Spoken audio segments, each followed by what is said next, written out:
At my daughter's first birthday party, my mother-in-law clinked her glass and introduced the woman she'd chosen to replace me. She was sitting in my chair, next to my husband, at a party for my 1-year-old. Judith Ashford had spent 2 years calling me the girl Spencer married. She told her church friends I'd trapped her son with a pregnancy. She gave me secondhand clothes while buying him a Tag Heuer. And now she was standing in front of 28 guests raising a toast to the future of the Ashford name, while I stood by the high chair wiping macaron off my daughter's fingers. She didn't know that the anonymous investor keeping her son's company alive was the woman she'd just humiliated. She was about to find out. If you've ever been underestimated by someone who should have loved you, stay with me. My name is Camille, and the stupidest thing I ever did was fall in love with a man my father begged me not to marry. I grew up in a house with 11 bedrooms in Charlotte, North Carolina. My father, Edward Hargrove, built Hargrove Capital Group from a one-room office and a fax machine in 1989. By the time I was 12, he managed $800 million in private equity. By the time I was 18, I understood what a leveraged buyout was, how to read a balance sheet, and why most men who smiled at me were smiling at his last name. I hated it. Not the money, the invisibility. I was Edward Hargrove's daughter before I was anything else. Every boyfriend, every college friend, every internship interviewer, they all had that look. That half-second flicker when they connected my last name to the name on the building. After that flicker, I was never just Camille again. So when I was 22, I did what my father trained me to do. I followed the money. Not his money. Mine. He gave me a fund to manage. $12 million. Learn with it, he said. Lose some, make some, but learn. By 25, I'd turned 12 into 19. By 27, I was quietly managing a portfolio that most analysts twice my age would kill for. But I did it under a holding company, Meridian Holdings, LLC. No Hargrove name. No 11-bedroom shadow. Just numbers on a screen and decisions I made myself. Then I met Spencer Ashford at a charity gala my father hosted. He was 30, dark hair, confident jaw, and he talked about his real estate development company like it was going to change Charlotte's skyline. He didn't know whose daughter I was. He didn't do the flicker. He looked at me like I was just a woman in a blue dress holding a glass of champagne, and I fell so hard I forgot everything my father taught me about reading people. Dad met Spencer once. Dinner at the house.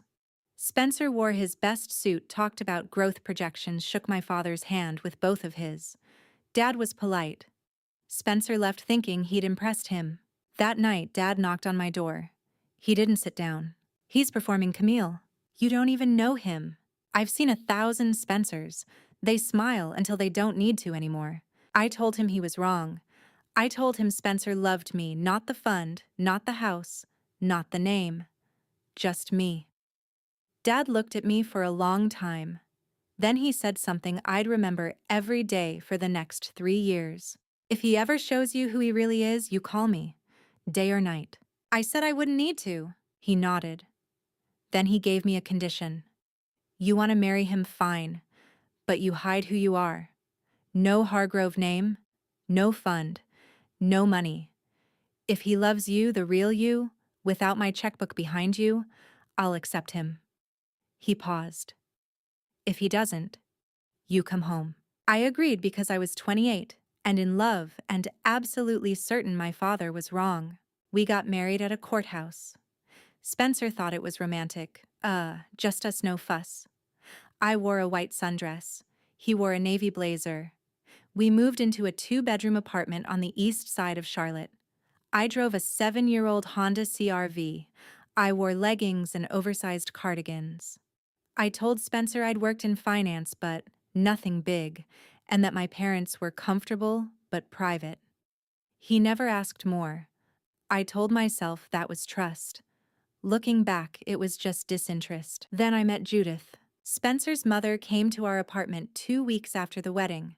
She stood in the doorway and looked around the way you look at a motel room checking for stains. She touched the kitchen counter with one finger. She opened the refrigerator and closed it without comment. Then she turned to Spencer and said, "Well, she's pleasant. Not welcome to the family. Not, I'm happy for you. Just pleasant." Like I was a throw pillow he'd picked up at a clearance sale. I smiled. I offered her coffee. I told myself she'd warm up. Spencer said nothing. I told myself he'd stand up for me eventually.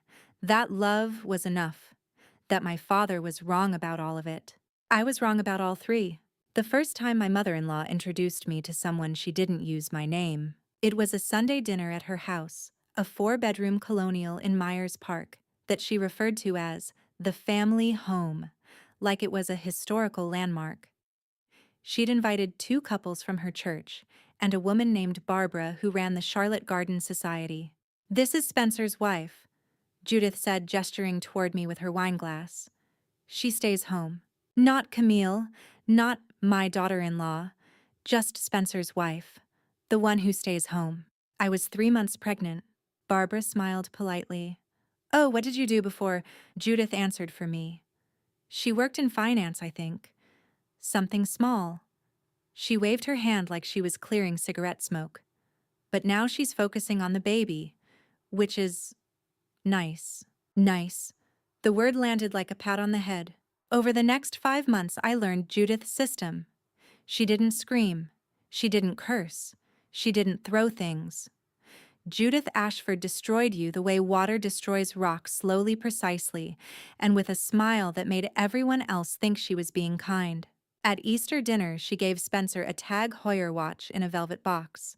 She gave me maternity clothes in a plastic grocery bag. I picked these up at the consignment shop on Park Road. They're perfectly fine for your situation. When her friends asked about the baby, she'd say, "I just hope the baby gets Spencer's brains." Then laugh. Everyone laughed. I sat there calculating the net present value of my self-respect and coming up short. At a church potluck in June, me 6 months pregnant, ankles swollen, standing in the fellowship hall, holding a plate I couldn't balance on my belly, Judith introduced me to Pastor Williams's wife. "This is the girl Spencer married. She's very sweet." Then leaning in just close enough that I could smell her Chanel No. 5, "We're all just praying the baby brings them closer together." As if we were falling apart.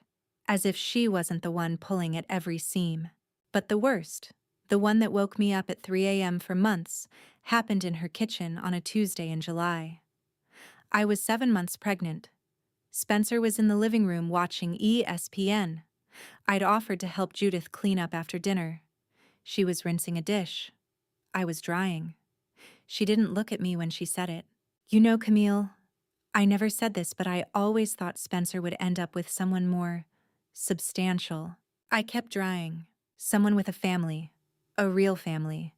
Not just... She waved the dish brush vaguely in my direction. "You trapped my son with this pregnancy. I think we both know that." The dish towel was damp in my hands. I could hear the ESPN commentator through the wall. I could hear Spencer laugh at something. I didn't say a word. I folded the towel, set it on the counter, and walked to the car. Spencer found me 20 minutes later. "Mom said you left without saying goodbye. She's upset." She was upset. I told myself it would get better. I told myself that when the baby came, Judith would soften, that Spencer would see, that love was still enough. Then I found the texts. It was a Thursday night, August. Spencer was in the shower. His phone buzzed on the nightstand. I wasn't snooping, I thought it was the alarm. The screen showed a name, Megan, and a message that left nothing to interpret. I sat on the bed for 11 minutes. I counted. When he came out, towel around his waist, I held up the phone. He didn't deny it. "It didn't mean anything," he said. He said it the way you'd explain a parking ticket. I ended it. "It's over. You're pregnant, don't stress yourself. Don't stress yourself." Like his infidelity was a weather event. Like I should just wait for it to pass. I looked at him. I looked at my belly. I looked at the ceiling of our 2-bedroom apartment that I could have bought 40 times over with money he didn't know existed. And I forgave him. Not because I believed him. Not because I was weak. But because I was 7 months pregnant with a daughter I already loved more than I'd ever loved him. and leaving meant calling my father. And calling my father meant saying 4 words I wasn't ready to say. You were right, Dad. I chose blindness over truth. I told myself it was strength. It wasn't. It was the first time I chose silence over survival. It wouldn't be the last. He hit me on a Tuesday. I was 7 months pregnant. Spencer had been out until 2 in the morning. I knew because I'd been awake since midnight. Lily was pressing against my bladder and my ribs simultaneously, and sleep had become a negotiation I kept losing. I heard his key miss the lock twice before finding it. I heard his shoes on the kitchen tile. I smelled the bourbon before he turned the corner. Where were you? He loosened his tie without looking at me. Working. Not that you'd understand what that means. Working at 2 a.m.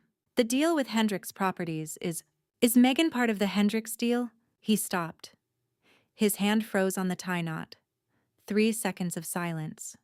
I counted them the way I count everything precisely because precision is what my father taught me, and precision is what keeps you sane when your world is tilting. 1. His jaw tightened. 2. His eyes went flat. 3. The slap was open-handed. Left cheek. The sound of it in that quiet kitchen at 2 a.m. was the loudest thing I'd ever heard, louder than the galas. Louder than Judith's insults, louder than every lie he'd ever told me. My shoulder hit the wall first, then my back. My hands went to my belly before they went to my face. Instinct. The baby before the bruise. Spencer stood there. He looked at his hand like it belonged to someone else. I didn't mean... He didn't finish the sentence. He grabbed his keys and left. The front door closed softly, not slammed. Somehow that was worse. A slam would have been emotion. The soft click was just... nothing. I wasn't worth a slam. I slid down the wall until I was sitting on the kitchen floor. Linoleum. Cold through my leggings. My left cheek burned. Lily kicked hard twice like she was checking on me from the inside. I put both hands on my belly and whispered the first honest thing I'd said in months. I know, baby, I know. I sat there for 47 minutes. I know because the microwave clock was directly across from me 2:11 when I went down 2:58 when I stood up. In those 47 minutes, I didn't cry. I didn't call anyone. I did something worse. I opened my phone camera and photographed my cheek.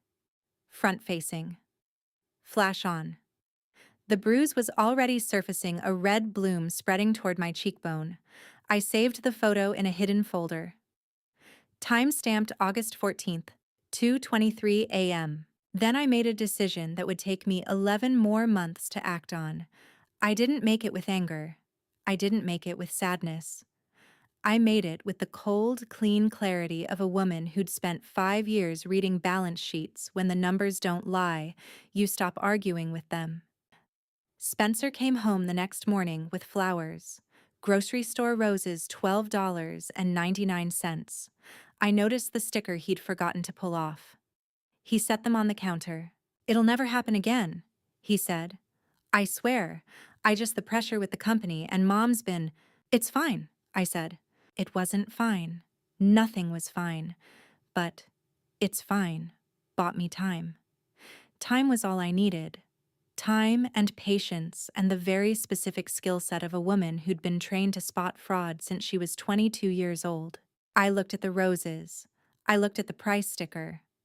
I looked at my husband who had hit his pregnant wife and thought $12 roses would fix it. I thought about my father. I thought about calling him right then, 7 a.m. He'd be on his second cup of coffee reading the Financial Times at the kitchen island. I could hear exactly what he'd say. Not, I told you so. Something worse. Something quiet and devastated. And then he'd send a car and lawyers and it would be over before lunch. But I wasn't ready. Not because I loved Spencer that had ended on the kitchen floor at 2:11 a.m., but because I needed to understand the full picture first. How bad was the company? What was Judith planning? Where was the money going? I'd spent 5 years hiding who I was. I could spend a few more months hiding what I knew. I stayed. But something shifted that night. I stopped trying to make him love me. I started watching, and I started remembering every single thing. My daughter was born on a Thursday morning. Spencer showed up 4 hours late. I'd driven myself to Mercy General at 5 a.m. contractions, 8 minutes apart, overnight bag in the back seat, Honda CR-V on autopilot because I'd rehearsed the route twice. I called Spencer from the parking lot. Voicemail. Called again from triage. Voicemail. Texted, "Baby coming. Mercy General. Now." The read receipt appeared at 5:47 a.m. He didn't respond until 9:12. On my way. Stuck in a meeting. A meeting. At 9 a.m. on the day his daughter decided to arrive. Lily came at 10:03 a.m. 6 pounds 14 ounces. Full head of dark hair. She screamed once, then settled against my chest like she'd been waiting to get there. The nurse placed her on my skin and said, "She knows her mama." I cried. Not pretty crying, the kind where your whole body shakes, and you can't tell if it's joy or grief or exhaustion or all of it together. I held my daughter in a hospital room alone, and I whispered, "I'm going to do better for you. I promise." Spencer arrived at 2:15 p.m. He walked in carrying a balloon that said, "It's a girl," and a Starbucks cup. He kissed my forehead quick, like checking a box. He held Lily for 3 minutes. He took 7 photos. He posted one on Instagram with the caption, "My whole world," and a heart emoji. He stayed 30 minutes. "I have to get back. The investors are waiting on a term sheet." He squeezed my hand. "You did great, babe." Then he left. And I was alone with my daughter and the sound of the heart monitor and the fluorescent light buzzing above my bed. Judith arrived 2 hours later. She swept into the room without knocking, coat still on, and went straight for the bassinet. She didn't ask how I was. Didn't ask about the delivery, 14 hours, no epidural, second-degree tear. She picked up Lily, held her at arm's length like she was inspecting produce, and said, "She has Spencer's eyes. Thank God. Thank God." As if my genetics were a risk that had been narrowly avoided. She stayed 45 minutes. She talked about Spencer's childhood, Spencer's first words, Spencer's potential. She held Lily the entire time. She looked at me once when I asked if she wanted coffee and said, "I'm fine, dear." Dear, not Camille, dear. The first week home was the longest of my life. Spencer worked 12-hour days. Judith called every evening at 6 not to ask about me, but to ask about Lily. "Is she sleeping? How many ounces did you try the formula I suggested?" "Never." "How are you, Camille? Are you sleeping? Are you eating? Are you okay?" I wasn't okay. I was bleeding and sore and leaking milk at 3 a.m. with a newborn who wouldn't latch, and a husband who came home after 9 every night, and a mother-in-law who treated me like the incubator she'd been forced to tolerate. On the 8th night, Lily woke at 3:17 a.m. I fed her in the dark rocking chair by the window streetlight cutting across the floor. She was so small, her hand wrapped around my pinky like a question she couldn't ask yet. Outside, nothing moved. The apartment was silent except for her breathing and mine. I picked up my phone, scrolled past Spencer's name, past Judith's missed call, past the Instagram post with 2,000 likes. I called my father. It rang twice. "Camille." He was awake. Of course he was awake. Probably sitting in his study with a glass of water and a book he wasn't reading, waiting for this exact call the way he'd been waiting for it since I walked down that courthouse hallway in a white sundress. I didn't know what to say, so I said the only true thing. "Dad, you were right." Silence. 5 seconds. I could hear him breathing. I could hear him not saying what he had every right to say. "Tell me what you need, sweetheart." "I don't know yet, but I will. I'll send someone. Her name is Margaret Chen. She's the best at what she does." "Not yet, just not yet, but soon. Whenever you're ready, I'm here. I've always been here." I hung up. Lily had fallen asleep on my chest, her fingers still wrapped around my pinky.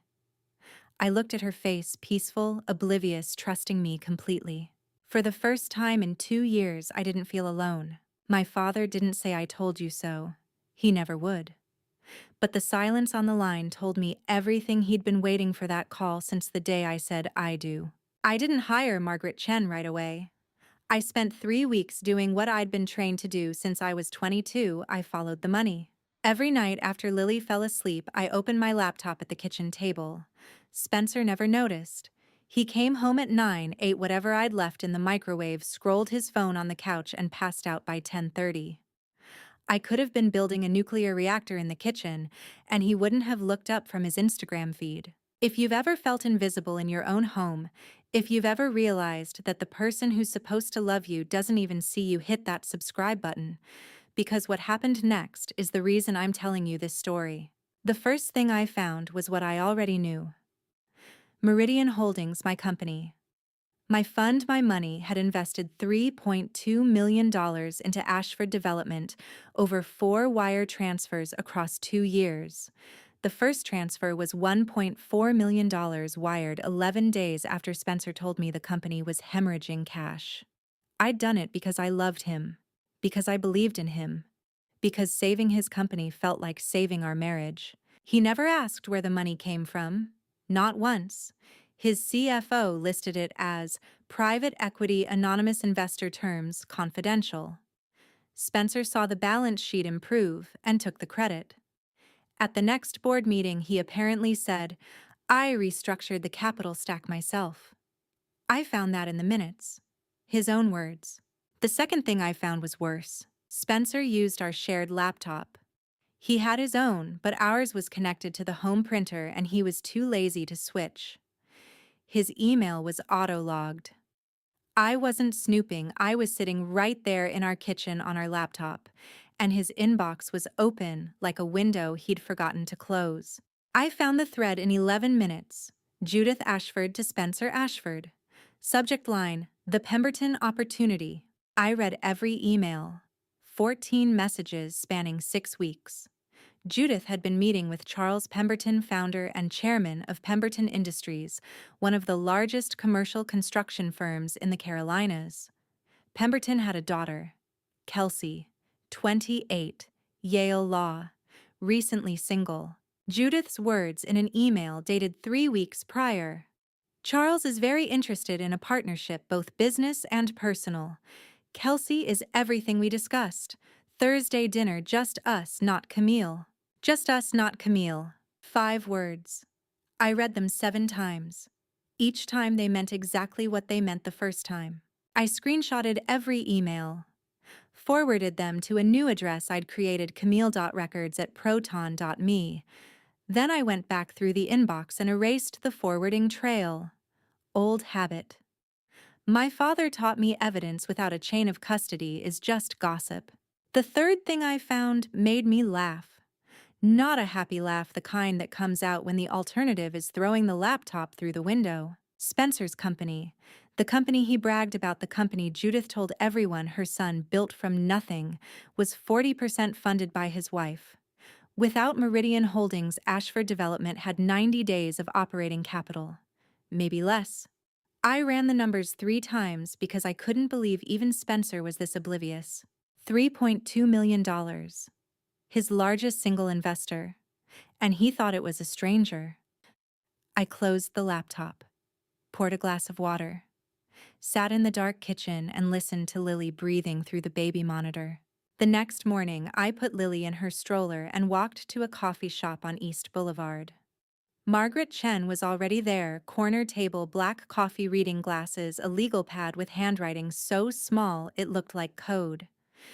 She was 53, 5'2", and she looked at me with the same expression my father uses when he's about to acquire a company, patient, precise, and completely without mercy. I told her everything: the investment, the emails, the slap, the bruise photo. She asked 3 questions. "Is the house in your name?" "No, we rent." "Do you have documentation of every dollar you invested?" "Wire transfers, LLC registration, bank statements, all backed up in 3 locations." "Did he ever get physical?" "Once. I have the photo, time-stamped." Margaret closed her notepad, took off her glasses, looked at me like I was the most interesting balance sheet she'd read in years. "Camille, you don't just have a case, you have a demolition." I didn't smile. Not yet. But I felt something I hadn't felt since before I met Spencer Ashford. Control. That night, I put Lily to bed, kissed her forehead, and sat down with my laptop. I had the patience of my father and the fury of a woman who'd been slapped in her own kitchen. Judith Ashford had no idea what was coming. Neither did her son. 3 weeks before my daughter's first birthday, my mother-in-law invited a woman to Sunday dinner. She sat her in my chair. I need to be specific about that. Judith's dining table seats 10. For 2 years, I'd sat to Spencer's left. Not because anyone assigned seats, because that's where a wife sits. Next to her husband. Every dinner, every holiday, every Sunday. Spencer's left. When I walked in that evening carrying Lily on my hip and a casserole, I'd spent 2 hours making the chair was occupied. A woman I'd never seen, blonde cream silk blouse pearl earrings posture like she'd been raised on a finishing school curriculum, was sitting in my spot. Laughing at something Spencer had just said. Judith met me at the door. She took the casserole without looking at it. "Oh, Camille, I forgot to mention we have a guest tonight. Come in, come in." She didn't forget. Judith Ashford had never forgotten anything in her life. The dining room was full. 2 of Spencer's cousins, his Uncle Ray, Barbara from the Garden Society, and at the center of it all the woman in my chair. Judith clinked her glass before I'd even found a seat. "Everyone, I want you all to meet Kelsey Pemberton. Her father is Charles Pemberton, Pemberton Industries." She let the name hang in the air like perfume. Everyone nodded. Everyone knew the name. Kelsey and Spencer have been discussing a wonderful business opportunity. We're so lucky to have her here tonight. She turned to me. Smiled. The kind of smile you give a waiter when they bring the wrong order. "Camille, there's a spot at the end, by the window." The end. By the window. Next to nobody. I carried Lily's high chair to the end of the table and strapped my daughter in. We sat there, me and my baby, while Judith orchestrated the rest of the evening like a conductor who'd rehearsed every note. She asked Kelsey about Yale, about her clerkship with a federal judge, about her father's company, his philanthropy, his house in Kiowa Island. Each question was a spotlight, and each spotlight cast a longer shadow over my end of the table. Then she turned to me. "Camille, remind me, what did you study before all this?" She waved her hand, the same wave, always the same wave, gesturing at me and Lily, like we were a condition to be managed. "Finance," I said. She turned back to Kelsey. "Kelsey speaks 3 languages. Did I mention that?" Dinner lasted 97 minutes. I know because I watched the clock on the wall behind Spencer's head, the same head that never once turned toward me. He talked to Kelsey about zoning permits, about mixed-use developments, about a potential collaboration that made his eyes light up the way they used to light up when he talked to me. Lily dropped her spoon twice. Nobody picked it up except me. After dinner, Spencer walked Kelsey to her car. Through the kitchen window, I watched them stand in the driveway for 4 minutes. She touched his arm when she laughed. He didn't step back. Judith appeared beside me. She was drying a wine glass. She didn't look at me. "She's lovely, isn't she?" I didn't answer. "The Pembertons are legacy, Camille. 3 generations. That's what Spencer needs. Someone who can match his ambition." She held the glass up to the light, inspecting it. "You're a wonderful mother. I've always said that. But motherhood isn't a career." She set the glass down and walked out. I stood at the kitchen window, hands on the edge of the sink, and watched my husband laugh with a woman his mother had chosen to replace me. In the car, Lily fell asleep in 2 minutes. Spencer drove. Silence. 8 blocks. "Who is she, Spencer?" "A business contact. Mom set it up." She was sitting in my chair. "Don't be dramatic, Camille. This is about the company. Mom's trying to help. You should be thanking her." I should be thanking her. I looked out the window. Streetlights passing. My reflection, tired hair in a bun, dried sweet potato on my shoulder from Lily's dinner. I looked exactly like what Judith wanted everyone to see, a worn-out stay-at-home mom who'd married above her station. I almost smiled. When we got home, I put Lily down. I watched her sleep for 1 full minute. Then I walked to the kitchen, closed the door, and called Margaret Chen. I'm ready. 3 seconds of silence. Then Margaret's voice, calm, steady, and carrying the faintest trace of satisfaction. About damn time. Margaret found the divorce papers on a Wednesday. Judith had filed them under Spencer's name without telling Spencer. I need to let that settle. My mother-in-law had contacted a divorce attorney, drafted a petition for dissolution of marriage, and listed Spencer Ashford as the petitioner, all without her son's knowledge. Or at least without his signature. Whether he knew was a question Margaret said we'd answer later. What mattered was what the papers said. Under Division of Marital Assets, Judith's attorney had written, "Wife made no financial contribution to marital assets or husband's business enterprise. Wife was not employed during the marriage. Recommended allocation primary residence to husband business assets to husband standard minimum child support to wife. No financial contribution. I'd invested $3.2 million into his company. I'd kept Ashford Development alive when it was bleeding cash in year 1. I'd wired money from a fund I'd built myself through a company I'd registered myself to save a business my husband bragged about building from nothing. And his mother's lawyer wrote no financial contribution." Margaret spread the papers across her desk and tapped one line with her pen. "She wrote you out like you were a tenant, not a wife. Does Spencer know about these? The papers aren't filed yet, just drafted. My guess Judith's waiting until the Pemberton deal closes. Then she presents it to Spencer as a package, new wife, new business partner, clean exit from the old one." The old one being me? The old one being you. I sat in Margaret's office and felt something I hadn't felt since the night on the kitchen floor. Not anger, not sadness, clarity. The kind that comes when you stop hoping and start counting. Margaret opened a folder. "Walk me through the demolition." I did. Wire transfers, 4 of them dated and documented, from Meridian Holdings, LLC, to Ashford Development. LLC registration showing me as sole member. Bank statements. The email thread, "Just us, not Camille." The bruise photo, timestamped August 14th, 2:23 a.m. Margaret wrote for 6 minutes without speaking. Then she looked up. "If you pull the $3.2 million, his company loses 40% of its operating capital. He's got maybe 90 days before insolvency." I know, I ran the numbers. The bruise photo and the domestic violence in North Carolina that affects custody. Significantly. I know that too. She closed the folder, took off her glasses. "Camille, I've handled 200 divorces in 23 years. You don't just have leverage, you have a controlled demolition with a timer. The question is when you push the button." Lily's birthday, 9 days. Margaret raised an eyebrow. The party Judith is throwing, in her backyard. In front of her friends, her church group, and every Ashford cousin in the Carolinas. Margaret almost smiled. Almost. She invited Kelsey. Then she built the stage herself.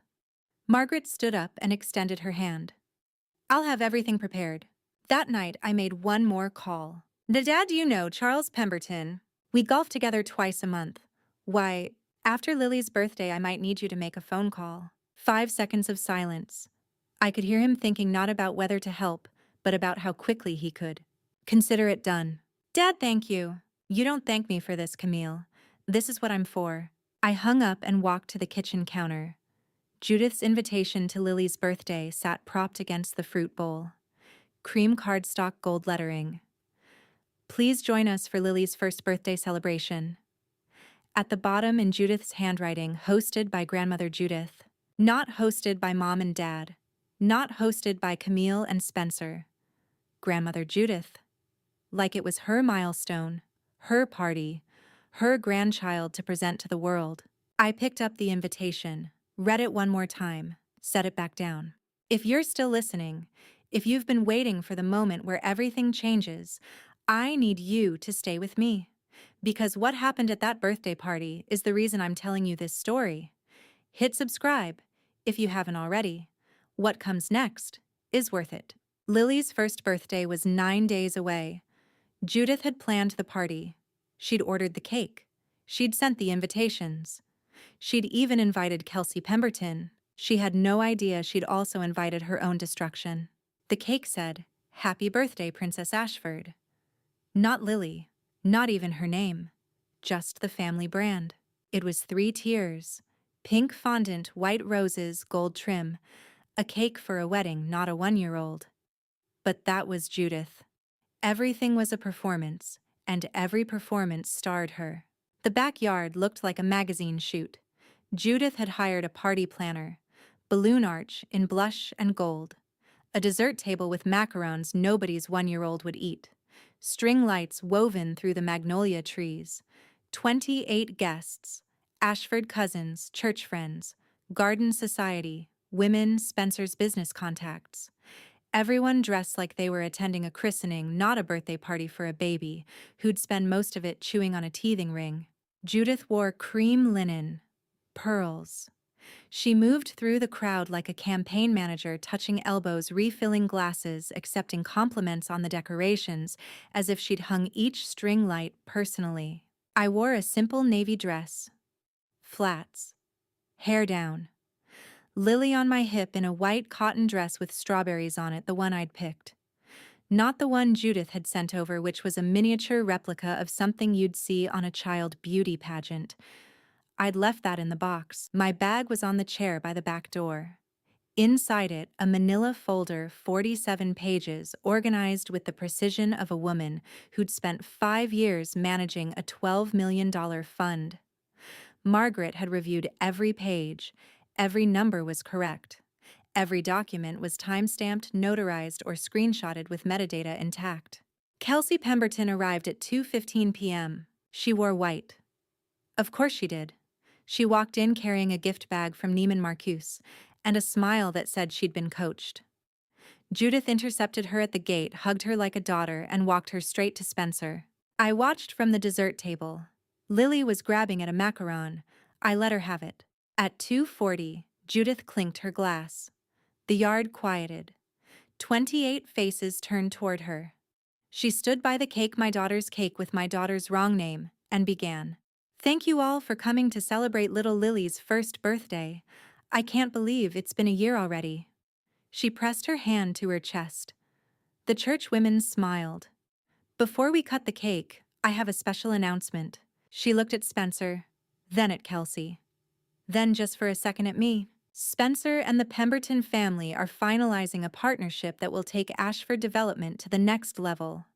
Kelsey Pemberton, Charles Pemberton's daughter, has been instrumental in bringing this together. She raised her glass, to family, to legacy, and to the future of the Ashford name. To the future. Standing 10 feet from the wife her son was still legally married to, at her granddaughter's first birthday party. The yard was quiet for 3 seconds. A few people clapped, uncertain, confused. Someone's husband coughed. 2 of the churchwomen exchanged a glance I recognized. The glance that says, "Did she really just do that?" I set Lily in her high chair. I wiped macaron off her fingers. I kissed her forehead. Then I picked up my bag, walked to the center of the yard, and said, "Judith, since we're making announcements at my daughter's birthday party, may I?" She blinked. The smile stayed, but her eyes went still. "Of course, dear." I opened the folder. Spencer. I didn't raise my voice. I didn't need to. The $3.2 million that saved your company 2 years ago, the anonymous investor through Meridian Holdings, that was me. I placed the wire transfer documents on the dessert table, next to the macarons. Spencer's face lost color the way a screen loses power, not all at once, but in a slow drain that started at his forehead and pulled everything down. Meridian Holdings, LLC. I'm the sole member. I funded 4 transfers over 2 years. Your company's largest single investor, 40% of your operating capital, is your wife, the one who stays home. Silence. Not the polite kind, the kind that has weight. I pulled out the second set of documents. "And these are the divorce papers your mother drafted. Under your name. Without your signature." I set them on the table. Page 7, paragraph 4. Wife made no financial contribution to marital assets. I thought the wire transfers might qualify as a correction. Judith's glass was still raised. She hadn't moved. The smile was still on her face, frozen, mechanical, disconnected from her eyes like a mask that had been nailed on. Her lips parted, but nothing came out. Spencer stepped forward. Camille, Don't. One word, he stopped. I turned to Judith. She was gripping her glass so hard her knuckles had gone white. The cream linen, the pearls, the string lights, the three-tier cake, her entire production, her beautiful stage, and she was standing in the middle of it with nowhere to hide. You wanted a rich daughter-in-law, Judith. You had one. I closed the folder. You just never bothered to look. Nobody moved. Somewhere behind me, a phone buzzed. A child from one of the other families started laughing at the balloon arch, and the sound cut through the silence like glass breaking. Kelsey Pemberton stood up. She picked up her Neiman Marcus bag. She looked at Judith, then at Spencer, then at me. She didn't say a word. She walked through the gate and didn't close it behind her. I lifted Lily out of her high chair. She grabbed my finger tight, instinctive the way she always did. Macaron crumbs on her strawberry dress. I walked past Spencer, past Judith, past 28 people who would talk about this afternoon for years. I didn't explain. I didn't apologize. I didn't look back. I buckled Lily into her car seat. She grabbed my finger and squeezed. I turned the key. And I drove toward the only man who'd never lied to me. Spencer called 11 times that night. I answered the 12th because Margaret told me to. I was sitting in my father's kitchen, the kitchen I'd grown up in, marble countertops. Copper pots on the rack, the window above the sink that looks out over 2 acres of dogwood trees. Lily was asleep upstairs in a room my father had prepared. A crib, a changing table, a stuffed rabbit. New sheets with little yellow stars. I set this up 6 months ago, Dad said when he carried Lily inside. Just in case. 6 months. He'd been waiting 6 months with a crib and a stuffed rabbit and yellow star sheets.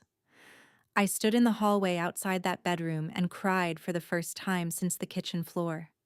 Not from pain, from the specific devastating relief of being caught by someone who never stopped watching you fall. Dad didn't hug me. He just stood there until I was done. Then he said, "There's soup on the stove." That was enough. At 9:47 p.m., Spencer called for the 12th time. Margaret had texted, "Answer, speakerphone. Say as little as possible. Let him talk." I answered, "Camille." His voice was wrecked, hoarse, fast, the voice of a man doing math he doesn't want to finish. "You can't do this. If you pull that money, the company will fold. Do you understand everything I've built? Everything you've built with my money? Camille, please, think about Lily." I am thinking about Lily, for the first time only about Lily. "We can work this out. I'll talk to Mom. I'll end the Pemberton thing. Whatever you want. Just don't pull the funding. Please. Please." The word sounded foreign in his mouth, like a language he'd learned phonetically but didn't understand. "Spencer, your mother drafted divorce papers that say I contributed nothing. Your company runs on $3.2 million of my money. You let another woman sit in my chair at our daughter's birthday party." I paused. "What exactly would you like to work out?" Silence, 8 seconds. Camille." "Good night, Spencer." I hung up. Margaret texted, "Perfect, save the recording." The next morning, my father made one phone call. I was feeding Lily mashed bananas in the kitchen. Dad was in his study. The call lasted 4 minutes. I know because I could see the study door from the kitchen table, and I watched it the way I used to watch Spencer's laptop, carefully, precisely counting. He came out and sat down across from me, poured himself coffee. "Charles sends his regards." He had no idea about any of it. Judith approached Kelsey directly. "Charles is not pleased." He sipped. "He's pulling all discussions with Ashford Development, effective immediately. He's also calling the 3 other investors Judith courted through his network." How did he sound? Embarrassed. Angry. He said, and I'm quoting Ed, "If I'd known your daughter was involved, I would never have let Kelsey within a mile of that family." My father looked at Lily. She was smearing banana on her high chair tray, oblivious and happy. He reached over and wiped her chin with his napkin. His hand was steady. His eyes were not. "You could have called me sooner," he said quietly. "I know. I would have come." "I know, Dad." He nodded. That was the end of that conversation. The dominoes fell fast. Margaret filed the formal notice of capital withdrawal, $3.2 million from Ashford Development, effective in 30 days. Spencer's CFO called Margaret's office 14 times in 2 days. Margaret didn't return the calls. Pemberton pulled out. Then 2 of the 3 investors Charles Pemberton had originally introduced to Spencer investors, Judith had cultivated through months of dinner parties and church connections, pulled out within the week. Word travels in Charlotte business circles the way it travels in Charlotte churches: fast, thorough, and with embellishment. Within 2 weeks, Ashford Development had lost 63% of its capital commitments. Spencer's bank froze his line of credit pending a solvency review. His CFO resigned on day 11. Judith called me once. I didn't answer. She called my father. He answered. "Mrs. Ashford," he said. And I heard this because I was standing in the hallway, not because he put it on speaker. "My daughter gave your son 3 years a child and $3 million. You gave her a chair at the end of the table." Pause. "We have nothing to discuss." He hung up before she could respond. Judith called one more time after that. Not Camille, not Edward. She called Charles Pemberton's office to beg for the partnership to continue. He didn't pick up. Lily took her first steps 3 months after we left. She walked toward my father. It was a Sunday morning. October. The kind of Carolina fall where the light comes through the windows gold and the air smells like coffee and turning leaves. I was sitting at the kitchen island, Dad's kitchen, which had somehow become our kitchen, reading the news on my phone. Lily was on the floor holding the edge of the coffee table with both hands bouncing on her knees the way she'd been doing for weeks. Dad was in his armchair, reading glasses, Financial Times. The same position he'd been in every Sunday morning of my life. He looked up, saw Lily pulling herself up, and set the paper down. "Camille, I see her." Lily let go of the table. She stood wobbly, uncertain, her whole body negotiating with gravity. She looked at me. Then she looked at my father. She chose him. 4 steps. Unsteady, determined arms out. She made it to his knees and grabbed his pant leg and laughed, that pure, open-mouthed baby laugh that sounds like the world just told its best joke. My father picked her up. He held her against his chest. His eyes were wet. He didn't say anything. He didn't need to. I watched them from the kitchen island and thought about the last time I'd sat in a kitchen watching a clock. Microwave. 2:11 a.m. Linoleum floor. Cheek burning. That was 14 months ago. It felt like someone else's life. Spencer filed for Chapter 7 bankruptcy on a Tuesday in November. Ashford Development was dissolved. The office on South Tryon Street, the one he used to talk about like it was a monument, was leased to a dental practice by January. Judith sold the Colonial in Myers Park, the family home, the historical landmark.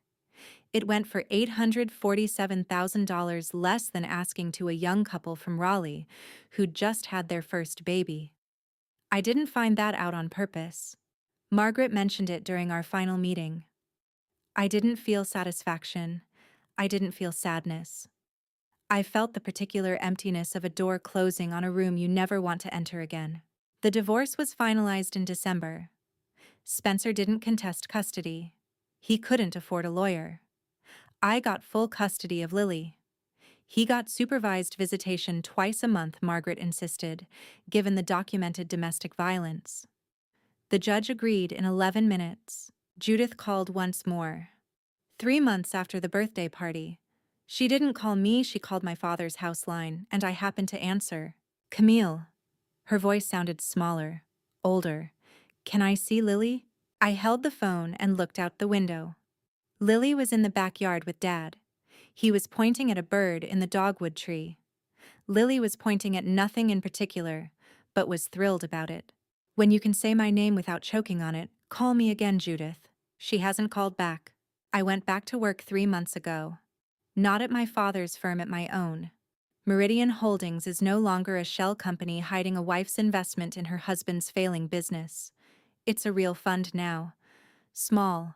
Focused. I manage it from the study Dad cleared out for me on the second floor. Lily plays on the rug while I work. Some days she crawls under my desk and falls asleep against my feet. My father never said I told you so. He said it in other ways. In the crib, he set up 6 months early. In the 4-minute phone call that ended the Pembertons. In the Sunday mornings where he reads his paper and I read mine. And Lily crawls between us distributing Cheerios like a tiny sommelier. I think about what I'd tell my daughter someday, when she's old enough. When she asks why she doesn't see Daddy much, or why Grandma Judith never comes over, or why we live with Grandpa in the big house instead of the apartment she'll never remember. I think I'll tell her this love isn't enough. It was never enough. But the right love, the kind that sets up a crib 6 months before you call, the kind that waits and never says I told you so, that's everything. And if anyone ever sits you at the end of the table, sweetheart, stand up, walk out, and call someone who saved you a chair at the head. If your father ever warned you about someone and he turned out to be right, would you want him to say, I told you so? Or would you just want him to hold you? Tell me in the comments. I read everyone. And if this story reminded you of someone you love or someone you left, share it. Because sometimes the bravest thing a woman can do is drive toward the person who never lied to her. Thank you for listening. I'll see you in the next one.